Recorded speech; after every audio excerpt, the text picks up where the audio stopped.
চলতি বছর আইপিএলে যেন নিজেকে ফিরে পেয়েছেন মুস্তাফিজ। দীর্ঘদিন চেনা ছন্দের খুঁজে থাকার পর এবার দুর্দান্ত ফর্মে কাটার মাস্টার। এখন পর্যন্ত চেন্নাই সুপার কিংসের হয়ে 4 ম্যাচ খেলে 9টি উইকেট শিকার করেছেন এই বাংলাদেশি।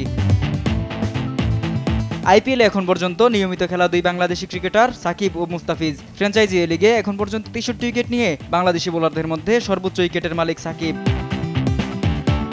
আর মুস্তাফিজ এখন পর্যন্ত আইপিএলে 56 ব্যাটারকে সাজ করে ফিরিয়েছেন। চলতি আসরে আর 8টি উইকেট তুলতে পারলেই সতীর্থ সাকিবকে টপকে এই রেকর্ড নিজের করে নিতে পারবেন ফিজ।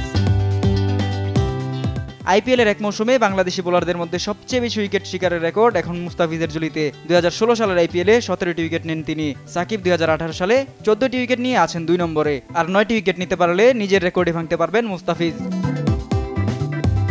তবে রেকর্ড ভাঙা করার জন্য খুব বেশি সময় পাবেন না এই বাঁহাতি পেসার। আইপিএল খেলার জন্য 30 এপ্রিল পর্যন্ত ছাড়পত্র পেয়েছেন তিনি। এই সময়ের মধ্যে মুস্তাফিজ খেলতে পারবেন 4টি ম্যাচ। আসন্ন 4 ম্যাচের 2টি লখনৌ সুপার জায়ান্টসের বিপক্ষে খেলবে মুস্তাফিজের চেন্নাই। বাকি 2 ম্যাচের প্রতিপক্ষ মুম্বাই এবং হায়দ্রাবাদ। শাহাদাত কিফাত, স্পোর্টস ডেস্ক, দেশ টিভি।